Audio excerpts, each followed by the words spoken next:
This video contains graphic descriptions of wild animal behavior, which may be disturbing for some younger audiences, so viewer discretion is advised. If you enjoy stories about heroes and what they did in real life to make them heroes, then go ahead and hit all the buttons, make sure you're subscribed and you got the notifications turned on so you don't miss any new uploads. Now for today's hero. Way up in northern Manitoba, Canada, on the western shore of Hudson Bay, is a small little town called Churchill. The population of this small little town is only around 900 people, yet thousands and thousands of people come from all over the world each year because Churchill is known as the polar bear capital of the world. It's one of the few human settlements where polar bears can actually be observed in the wild. So people that want to do some polar bear watching often come to Churchill because it's located right smack dab in the middle of the polar bear's migration route. The reason that polar bears come to Churchill is to wait for the sea ice to develop in Hudson Bay for the winter, because this is their primary season for hunting seals and hunting whales. In 2013, a man named William Aote, known as Bill, he was one of the residents of Churchill, was a 69-year-old retired water treatment operator.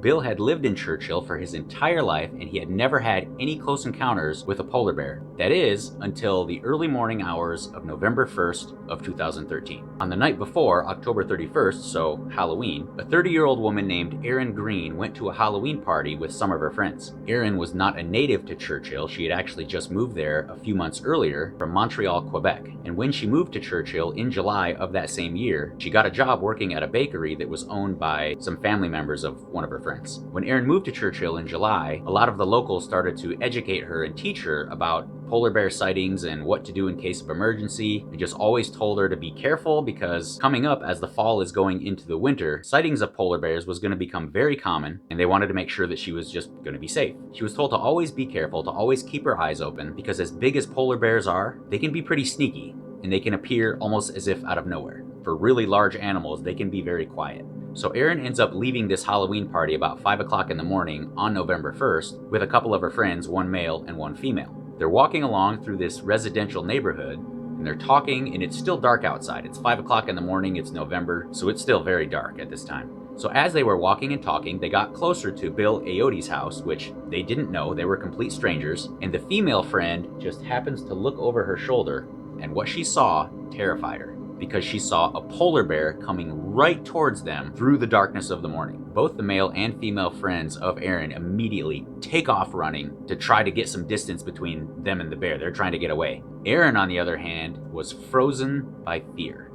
As the bear reached Erin, as she was still just frozen there, just so afraid she couldn't move, the bear was so close, they looked into each other's eyes. And I'm sure at this point, the bear was probably thinking, I've got a meal. So Erin instinctively just started to put her hands on her head to protect her head, and then the bear started biting her arms and then latched onto her head.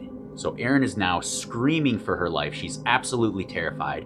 The female friend, she's going door to door to try to get any help that she could, knocking on doors, screaming, just looking for any help that she can get. The male friend of Erin's was kind of torn, so he would run away to get help, and then he would turn around and he would run back a little bit to try to help her, and then thought, I don't want to die, I'm gonna go get help. So he was running back and forth. He didn't know what to do. Run and get help or risk his own life to try to save his friend. While all of this was going on, Bill Aote, at 5 o'clock in the morning, he was already awake. He was an early riser. He loved to watch the morning news and do some word puzzles. So he was already awake and he was sitting in his chair in front of the TV. So as Bill was sitting in front of the TV, he was kind of dozing off a little bit, and he was woken up by these screams that are happening outside. He said that he could hear someone screaming, help, help, it's a bear. And it took him a few seconds to realize that these screams are not coming from the TV, but they're coming from outside. So where he was in his house in the chair, he couldn't see what was going on outside. There wasn't a window that he could see right to the street. So he had to get up, go to the front door. He opened the front door, and what he saw shocked him. He saw out on the street Erin with her head inside a polar bear's mouth a few feet off the ground, with the polar bear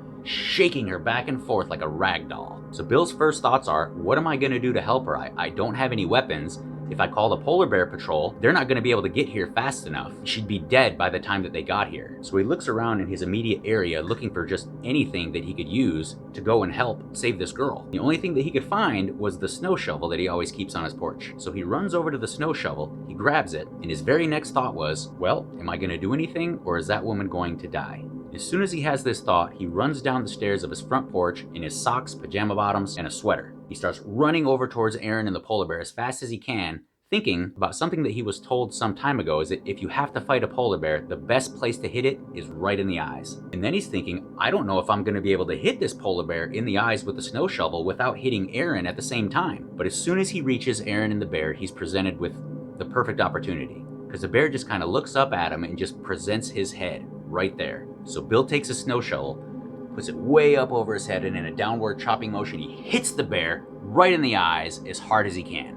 And it worked. As soon as he does this, the bear lets go of Aaron. And as soon as Aaron is free, she gets up and she runs. She runs into Bill's house to safety. And then Bill tries to turn around from the bear and run away from it the same way that Aaron just did, but the bear had different ideas. Bill said that he could feel the bear grab his left leg, like just below the knee, and start biting him on the back of the leg, right on the hamstring, taking him down to the ground, face down, and pulling him back in, feeling that the teeth of this polar bear are puncturing his skin. So here's Bill laying face down on the ground. He has a nearly 400-pound bear on top of him, clawing at him and biting him. And by this point, a lot of Bill's neighbors started to wake up and started to come outside to see what the commotion was. So now, many of Bill's neighbors, they're outside and they're watching this bear. They can see this bear just mauling Bill. And at one point, the bear actually tears off Bill's right ear, almost completely severing it. And Bill said that he was thinking, this SOB bear has killed me. Where is he going to bite me next? And Bill's neighbors, of course, just like Bill was, are terrified at this sight of this bear mauling their neighbor. So they start doing anything they can. Some people are screaming and yelling at the bear, try to make noise to scare it away. Other people start throwing shoes at the bear, trying to hit it and scare it away. Another neighbor had a shotgun and starts firing shots in the air, but that does nothing. He's too far away from the bear. It's got no impact on the bear. Another neighbor has some bear bangers, so he starts shooting some bear bangers. Bear bangers are these devices. They're kind of like handheld firework launchers. They shoot out balls and they pop and crackle and scare bears away. But nothing was working. The bear seemed to not care at all about shoes being thrown at it, about people screaming at it and shooting shotguns and hearing bear bangers. He was just focused on Bill. At this point, the bear starts jumping up and down with its front paws right on Bill's back to try to kill him, something that they often do in the wild to their prey. And one of Bill's neighbors said that at this point she was looking out her window. She could hear the commotion, so she goes over to a window to see what's going on, and she sees a bear, but she didn't know that anybody was under the bear being mauled until she saw Bill's hand just kind of sneak out from underneath the bear. And then she knows somebody is being killed by this bear, so she gets emotional and starts thinking there's nothing that I can do. She knows there's nothing that she can do to help. At this point, yet another one of Bill's neighbors, who obviously sleeps in his birthday suit, he runs out, and towards Bill, he's completely naked. He's not wearing anything. His neighbor looks, he pauses, and he knows that there's nothing that he can do with his bare hands and with not even wearing anything, so he turns around and he runs over to his truck. He gets in his truck and he starts to gun it towards Bill and the bear. And Bill said that he was able to look up and see that there's this truck coming towards him and the bear. So the naked driver of the truck stops the truck about 2 feet away from Bill and the bear. And as soon as he stops, he starts honking his horn and flashing his lights. And finally, this works. The bear is scared off. He gets off of Bill. The bear runs away and leaves Bill still face down on the cold, cold ground. Bill knows that the bear took off. He's got his neighbors around him, and Bill said that he was just sure that he was gonna die. He knew that that bear had killed him, and this is where he was gonna die. But he doesn't want to die like this. He said to his neighbors, he says, "Get me up. Get me off the ground. Don't let me die on the ground like an animal.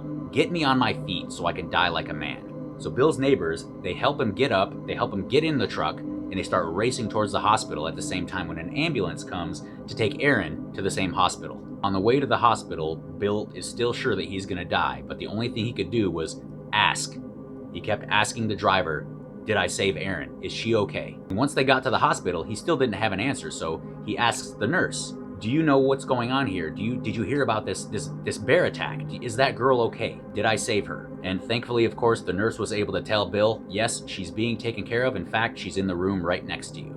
Both Bill and Aaron receive treatment at the local Churchill Hospital to stabilize them before both of them are flown to the Winnipeg Health Sciences Center, where they can get a greater support and have more specialized treatments for their injuries. Aaron needed 3 dozen staples all over her head from all the damage that the bear did with its teeth and with its claws. She also had injuries on her arms and on her legs, and she lost so much blood that she needed a blood transfusion as well. But still, with all of that, Aaron was able to leave that hospital that same evening, but not before going to see Bill in the hospital to thank him for his bravery and for saving her life. Aaron would keep referring to Bill as an angel in disguise. Later, she even ends up sending Bill an angel figurine. Bill was unconscious for a while, and when he woke up, he was surprised to still be alive. He had severe injuries to his left leg, his right shoulder, and all over his head, including his nearly completely severed ear. Bill would spend 6.5 days in the hospital. He was able to get his ear sewn back on, but he would spend nearly a full week in the hospital before being discharged. Both Erin and Bill ultimately made a full recovery. Erin would end up moving back to Montreal, but before she did that, she walked down the same street where she was attacked.